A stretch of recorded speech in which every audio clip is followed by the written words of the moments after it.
the indictment of 13 Russians charged with attempting to manipulate American voters using social media shines a fascinating light on a sophisticated, relentless operation to exploit the internet for political gain. Here's how U.S. investigators say the Russians did it. It was 2014, and in a building in St. Petersburg, the Russian Internet Research Agency, IRA, was already hard at work building its arsenal to take on U.S. politics. According to U.S. prosecutors, the IRA had gathered stolen identities of real Americans, and a formidable encyclopedia of what works on social media when it comes to riling up Americans talking about politics.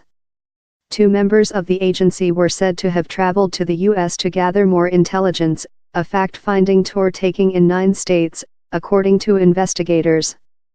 Back on Russian soil, the IRA began posing online as U.S. volunteers in order to gather tips on how to effectively target voters.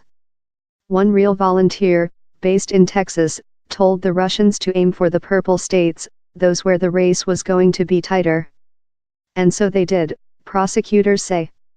Hillary Clinton doesn't deserve the black vote, read one, posted in May 2016. Trump is our only hope for a better future, read another just under a month later. The intent was to create an atmosphere of division and anger online. The Kremlin, the indictment says, wanted instability in America.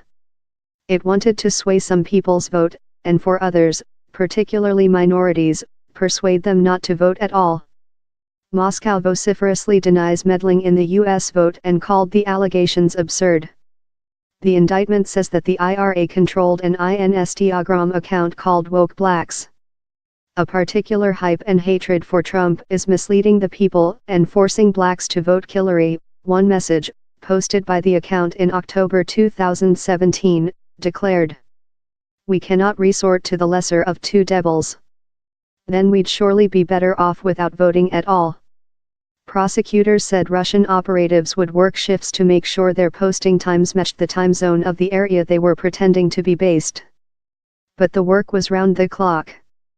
When the operatives, they called themselves specialists, weren't posting, they were learning and getting feedback on writing style. They were said to be constantly monitoring the viral success of their approach, tweaking and adjusting to maximize retweets and the spread of the message.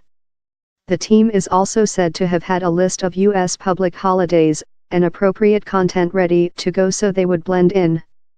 According to court documents, the IRA took several measures to hide its tracks, duping the technology companies who were unaware, or unable, to stop what was filtering through their systems.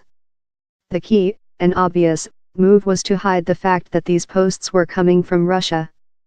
For that, the IRA is said to have used several virtual private networks, VPNs, to route their operations through computers in the U.S. The operatives allegedly used stolen identities to set up PayPal accounts using real American names. The indictment outlines a campaign so effective at reaching American voters, U.S. businesses began paying the Russians to run promotional material. The IRA would charge the businesses, presumably unaware who was behind the account, between $25 to $50 per post. It wasn't difficult to transfer this online anger into real-life displays on American streets. From their desks in St. Petersburg, and using fake American personas such as enthusiastic volunteer Matt Skibber, the Russian operatives are alleged to have orchestrated real-life protests and demonstrations. In one, a person dressed as Hillary Clinton in prison attire stood inside a purpose-built cage on the back of a flatbed truck, investigators say. The IRA is said to have paid for advertisements on Facebook that pushed rallies in the purple states it had been advised to target by the volunteer on the ground in Texas. Once Mr. Trump was elected, investigators said the IRA moved to sow more discontent. It pushed 2 conflicting demonstrations in New York, one in support of the new president-elect and another bearing the message, "Trump is not my president."